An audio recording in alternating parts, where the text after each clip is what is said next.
आज हम सत्य युग में शक्ति की पूजा करें, क्योंकि सत्य युग की शुरुआत हो गई है और इसी वातावरण के कारण शक्ति का रूप भी प्रखर हो गया। शक्ति का पहला स्वरूप है यो प्रकाशमान, तेजस्वी, तेजपुंज।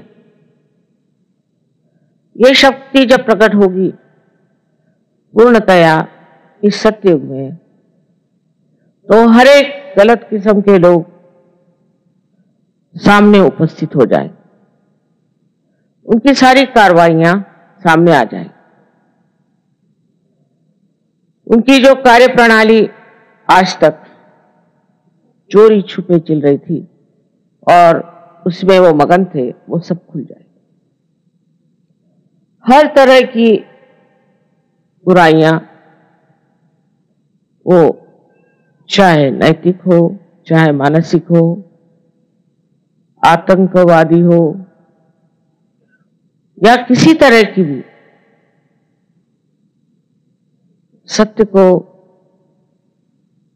पसंद न हो, ऐसी कोई सी भी संस्था, ऐसी कोई सी भी व्यवस्था बच नहीं सकेगी, क्योंकि उस पर सत्य का प्रकाश पड़ेगा। इस सत्य के प्रकाश में आप एक शक्ति की विशेष प्रकृति देखिएगा, उसकी एक विशेष आकृति देखिएगा। कारण मैंने आपसे पहले बताया था कि अब कृतयुग शुरू हो गया और इसके बाद सत्ययुग आएगा, और यह भी बता दिया था कि सत्ययुग का सूर्य क्षितिज पर आ गया। इसकी प्रचीति आपको मिली, इसका प्रूफ आपको मिली कि सत्य के मार्ग में जो भी असत्य लाएगा वो पकड़ा जाएगा। फिर वो सहयोगी क्यों न हो, वो अपने को सहयोगी कहलाता है और गलत काम अगर करता है तो वो बच नहीं सकेगा। उसको आज तक सत्य ने बताया, बचाया, संभाला, उसकी रक्षा करी। लेकिन अब इससे आगे उसमें शक्ति नहीं, सहज में वो शक्ति नहीं है कि वो सत्य के आगे ऐसे लोगों को बचा सके जो सत्य का तमगा लेकर सके। सत्य में सबसे बड़ी शक्ति आपसे मैंने कल ही बताया था कि प्रेम की है, परसों। प्रेम की शक्ति सबसे बड़ी। प्रेम का मतलब अहंकार रहित, किसी अपेक्षा के बगैर, किसी भी एक्सपेक्टेशन के बगैर प्रेम का अव्याहत साम्राज्य फैलाना, ये शक्ति कार्य करेगी। किंतु ये जो शक्ति चैतन्य की है वो आपके ही माध्यम से कार्य कर सकती।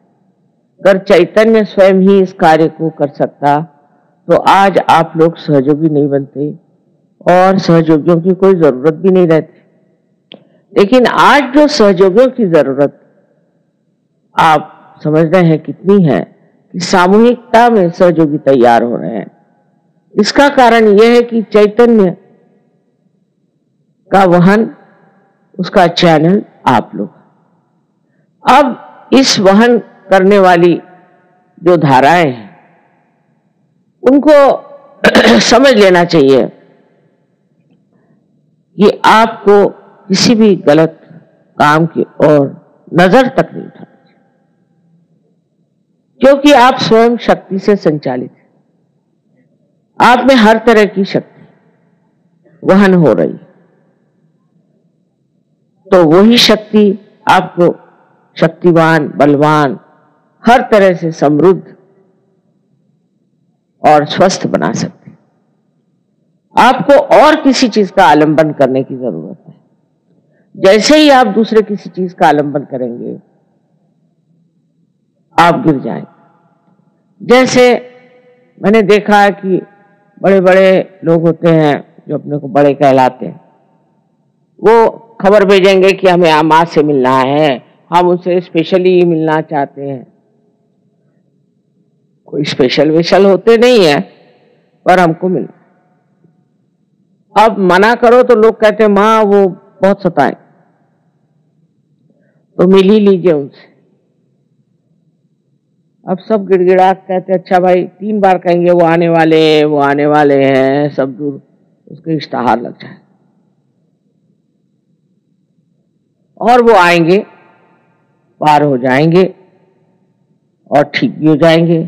उसके बाद वो पूछेंगे भी नहीं, क्योंकि वो समझते नहीं कि सत्य की शक्ति इतनी जबरदस्त है। एक बार अगर आप सहज में आ गए तो बेहतर है कि आप सहज में उतर जाए, नहीं तो बचत नहीं है। हर बार इंसान यही सोचता है कि मेरा क्या फायदा, सहज में आने से मेरा लड़का बीमार है तो मेरी लड़की बीमार है तो मेरा फलाना है तो ठिकाना है, तो मेरे पैसे गायब हो गए तो इनकम टैक्स आ गया, फलाना हो गया, ठिकाना। लेकिन ये सब आफतें जो है ये एक साथ आपकी टल जाए। सबसे पहले तो मनुष्य में अगर समाधान भी नहीं आया तो सहज बेकार है उसकी। अब समाधान जब आ जाता है बस बहुत हो गया, अब नहीं चाहिए। कोई गलत काम करने की जरूरत नहीं, कोई से भी ऐसा काम करने की जरूरत नहीं कि जो हानिकारक हो समाज को, दूसरों को, आप्तेष्टों को, किसी को भी हानिकारक कार्य करना सहज के बाद फलित नहीं हो सकता, उसका नुकसान उठाना। हमने देखा बहुत शुरू में बहुत से सहज में ऐसे लोग आए, रुपया बनाया, पैसा बनाया, झगड़े किए, लड़ाई करी, ये करा वो करा, इसके सिवा और कुछ किया नहीं सर, फिर खत्म होगा। क्योंकि सहज की शक्ति ऐसी है कि ऐसे लोगों को पार ढकेलती, फिर वो ठीक होकर के वापस आ जाए तो दूसरी बात। जैसे समुद्र में 2 शक्तियां होती है, एक शक्ति से तो बाढ़ आती और एक से जो है समुद्र पीछे जाता। इसी प्रकार इस सत्य की शक्ति है जो स्पंदित, स्पंद का मतलब होता है जो एक बार आकुंचित होता है और एक बार पूरी तरह से खुल जाता है, उस हृदय में ही स्पंद होता है। आदि शंकराचार्य ने वाइब्रेशंस को स्पंद कहा। स्पंद का मतलब है जो एक बार आपको उठाएगा वो दूसरी बार आपको गिरा भी सकता है। ये मैं आपको डरा नहीं रही हूं, पर सूचना दे रही हूं कि अब अपना वर्तन हमको ऐसा करना चाहिए जिससे हम सहज में अग्रसर हो सके। मैंने परसों कहा था कि नॉर्थ इंडिया में सहयोग बहुत जोरों में फैल रहा है, बहुत जोर, हर जगह जैसे आग लग गई हो, लोग सहज में आ रहे हैं क्योंकि सहज से लाभ बहुत है। तंदुरुस्ती अच्छी हो जाएगी, किसी को धन लाभ हो जाता है, किसी को पुत्र लाभ हो जाता है, कोई ना कोई लाभ हो जाता है, किसी का बहुत ज्यादा, किसी का कुछ कम।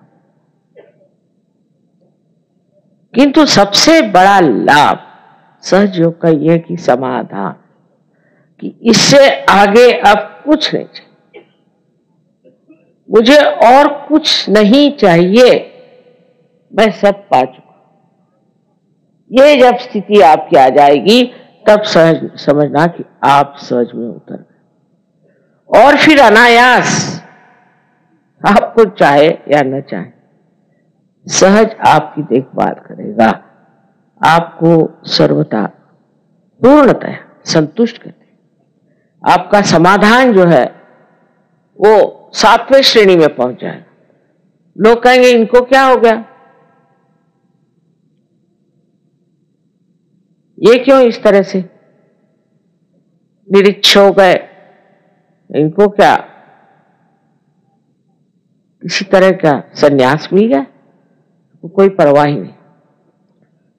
एक बार हम अमेरिका में गए थे, वहां एक दुकानदार स्त्री थी, उसको हमने जागृति थी तो कहने लगे कि मां कमाल है। जागृति के बाद मुझे कुछ याद ही नहीं रहता। पहले मुझे हर एक दुकान की हर एक चीज, कौन सा चीज आई, कौन सी चीज गई, क्या मिला क्या नहीं मिला, हर एक बात की मुझे पूरी परवाह रहती थी और हर एक चीज मैं लिख लेती थी। और तो भी मुझे कभी नफा नहीं, हमेशा देखती हूँ तो नुकसान ही होता। जो चीज आए वो बिके ना, कुछ हो ये हो। सहज के बाद ये हालत मेरी हो गई कि अब ना तो मैं गिनना जानती हूं, ना ही मुझे कोई चीज याद है। और देखिए कमाल ये है कि मुझे नफा ही नफा हो रहा, पता नहीं कैसे नफा हो रहा। कौन मेरा सामान बेच रहा है, कौन खरीद रहा है, कौन पैसे दे रहा है, मुझे किसी भी चीज की खबर नहीं। और इस बेखबरी में ही सब कुछ बना जा रहा। मैंने सहज ने अपने गोद में ले लिया उसे, और सारी जो कुछ परेशानियां थी, नाप तोलने की, बेचने की, नफा रखने की, वो सब खत्म हो करके वो बस मस्ती में आ गई। कहला अब क्या, मेरी तो दुकान कोई चला ही रहा है, पक्की बात है, मैंने अपनी दुकान चला।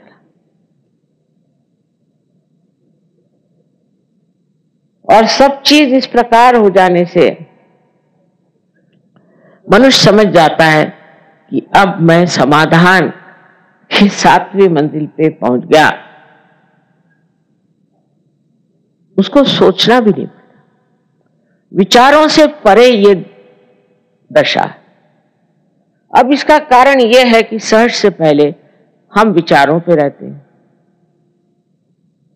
हर चीज आप गिनते रहते हैं, हर चीज आप नापते रहते हैं, घड़ी हर बार आप देखते रहते हैं, और हर समय आप देखते हैं कि कुछ न कुछ चूक ही जाता है। बहुत हिसाब किताब रखने पर भी आप देखते हैं कि सर दर्द हो गया, लेकिन कोई फायदा नहीं, क्योंकि सहज में आपने ये कार्य अपने ऊपर कैसे ले लिया। तो सहज कार्य, स्पॉन्टेनियस, सहज में सब चीज एकदम सहज हो जाती है। ये आपको धीरे धीरे तो अनुभव आते रहेगा, लेकिन सहज पे निर्भर हो जाना, ये शक्ति आज सत्य युग में कार्य कर रही। जिस दिन आप पूरी तरह से सहज में निर्भर हो जाए तो सारा ही आपका जीवन ही सुचारू रूप से पूरी तरह से प्लावित हो जाए और आपको किसी भी प्रकार की दखल लेने की जरूरत नहीं। एक बार हमारे यहाँ चोरी हो गई, हमारी सब साड़ियां चोरी हो गई। मुश्किल से एक साड़ी सिल्क की बची, वही पहन करके मैं सारी पार्टियों में जाती थी, उसी में जाती थी। हमारे पति भी सोचने लगे कि इनको क्या हो गया, एक ही साड़ी पहनती है। मैंने कहा मेरे पास अभी एक ही है। अब आप लोग इतनी साड़ियां मुझे देते हैं कि मैं मना भी करती तो साड़ी पे साड़ी, साड़ी पे साड़ी। तो मैंने कहा कहीं द्रौपदी वस्त्र हरण का आप अगर इंतजाम करें तो कुछ ठीक हो जाए, क्योंकि ये रखूं का, मैं तो पहनती भी नहीं है सब साड़ी। लेकिन समाधान मिलना यही सबसे बड़ा बख्शीश है। अब समझ लीजिए हमें कोई चीज पसंद आई और उसके लिए हम दौड़ रहे हैं कि हमें ये चीज चाहिए, वो चीज चाहिए, जरूरी चाहिए, उसके लिए मरेंगे, वही चीज लेनी है हमने, वो देखिए हमें पसंद आई है, मर मुड़ा के ली भी, कर्जा लेके ली, चाहे जैसे, और उसके बाद उसके और देखते नहीं, फिर दूसरी चीज की ओर देखने लगते। जो चीज पाई उसी का सुख नहीं। उसी को देखना नहीं। आजकल इतने सुंदर फूल खिले हुए हैं दिल्ली शहर में, मैं वही रास्ते पर देखने आ रही थी। इतने सुंदर फूल खिल रहे हैं पेड़ों पर, आप में से न जाने कितनों ने देखे हैं कि नहीं देखे। अब ध्यान कहाँ है? ध्यान आपका अगर अपने आत्मा पर है तो आत्मा वही चीज दिखाए जो सुखदायी है, जो आनंददायी है, और उसमें फिर स्वार्थ असल में पाया जाता है, क्योंकि जिसमें आप स्व का अर्थ जानते हैं। कैसे शब्द लगाए देखिए, अपने जो बड़े पुरखे हो गए पूर्वज, उन्होंने ढूंढ ढूंढ के शब्द लगाए कि तुम स्वार्थ ढूंढो। स्वार्थ का माने स्व का अर्थ। पहले लोग सोचते स्वार्थ का मतलब पैसे कमाओ, ये करो वो करो वो करो, पर उसमें सुख नहीं मिला। जब खोजते खोजते आप पगले हो जाएंगे तब फिर आप स्व की ओर दौड़े। इसलिए उनका पहले तू स्वार्थ खोज, इसमें तेरा क्या स्वार्थ है वो देख, इसमें तेरा कौन सा फायदा है। सहज धारा में जब आप बैठे तब ये सतयुग में आपको जान लेना चाहिए कि आपको जो संभालने वाला है, देखने वाला है, उसके करोड़ों हाथ है और उसके आंचल में आप चले गए। अब क्यों गलत काम करो, क्यों ऐसी वैसी बात करो जिससे कि आप पकड़ में आ जाए और बेकार में परेशान हो जाए। और अगर आप किसी चीज में पकड़ में आ भी गए तो भी ऐसे छूट जाए। उदाहरण के लिए हम बताएं कि हमने 5 मूर्तियां खरीदी मिट्टी की कनाडा में, बहुत सुंदर थी, सोचा ऐसी मूर्तियां हमारे यहाँ बने। अब सिर्फ मिट्टी की मूर्तियां 5 खरीदी, तो हमारे कस्टम वालों ने उसके दाम 18,000 लगा दिए। मुझे बड़ी हंसी आई कि मिट्टी की मूर्तियों की 5 की क्या दाम 18,000 हो सकता है क्या? 18 रुपए भी नहीं होगा। मैं हंसती रही। तो पुलिस वालों के पास खबर गई तो वो भी हंसने लगे। मैंने कहा देखिए क्या तमाशा है, इसके दाम 18,000 हो सकते हैं, और वाकई में वो सब छूट गया क्योंकि गलत चीज में पकड़ा उन्होंने। तो सहज उसे अपने आप ही सब चीज को ठीक करते, जिसकी जरूरत है, जो जरूरी होना है, जिसकी आवश्यकता है, वो कार्य सहज ही कर देता है। तो सहज पे चीज छोड़ना आना चाहिए। सबसे बड़ी बात है ये चीज सहज पे छोड़।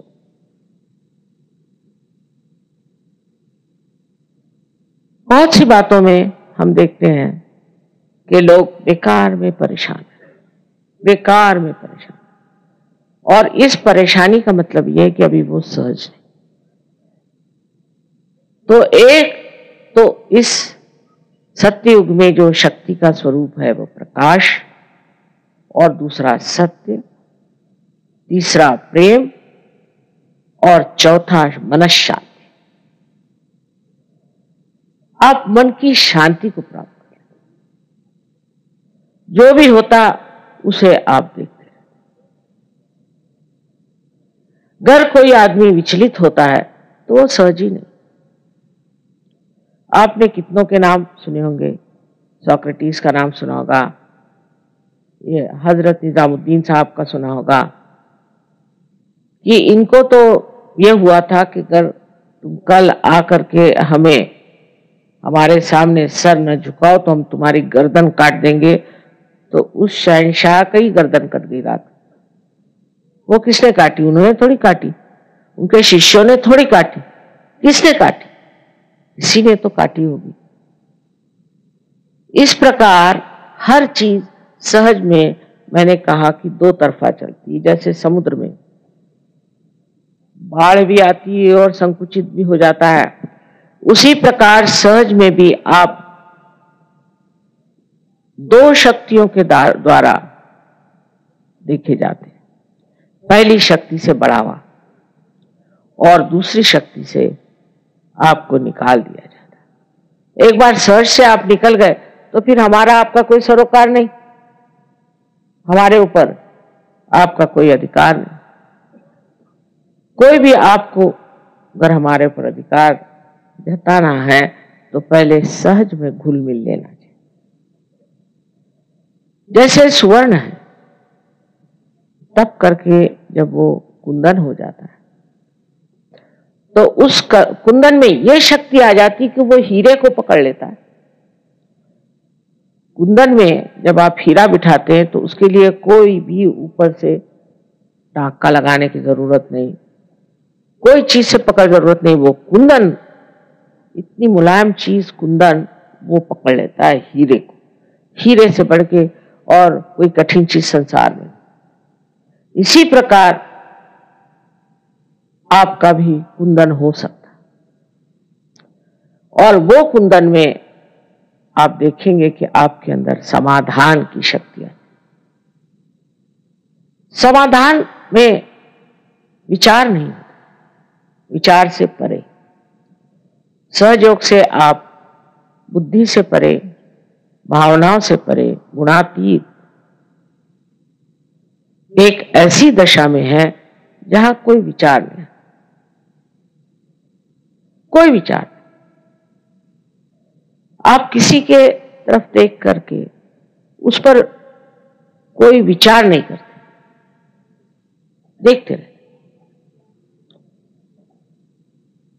ये विचार करने की, जिसको रिफ्लेक्शन कहते हैं, जो कुछ बात हुई फौरन विचार शुरू, किसी चीज को दिखा तो विचार शुरू।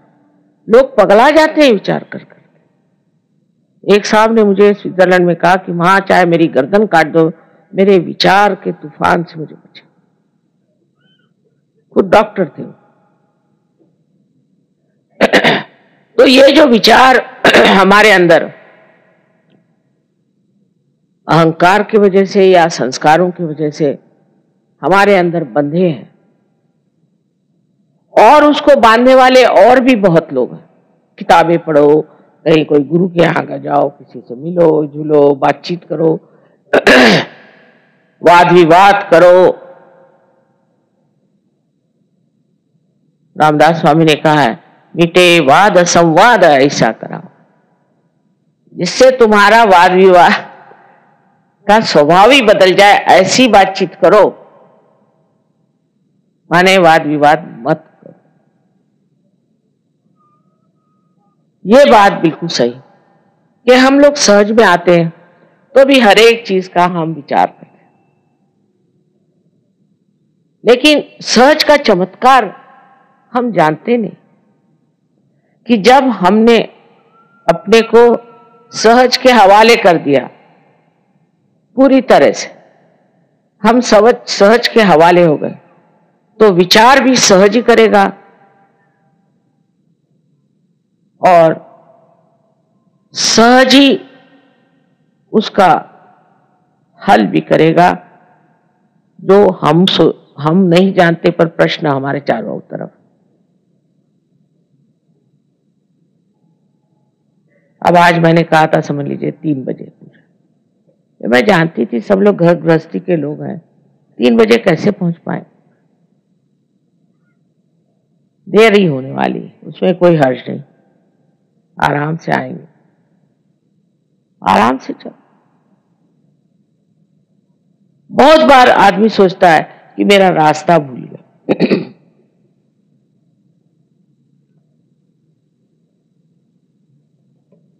वो परेशान रहेगा, कहां से रास्ता ढूंढूं, किससे पूछूं, क्या करूं, मेरा रास्ता रह गया, ये रह गया। अगर आपका रास्ता खो गया है तो सहज के कारण आपको किसी से मिलना है, या आपको किसी चीज से गुजरना है, या वहां कोई चीज का आपको अनुभव लेना है, इसीलिए आपका रास्ता खो गया। उसकी चिंता करने कौन सी बात। आखिर आप करने क्या वाले, कोई लड़ाई है, युद्ध है, वहां जा रहे हैं, और युद्ध में भी अगर सहयोगी जाए तो वो युद्ध तो जीत लेंगे, लड़ेंगे वड़ेंगे कुछ नहीं।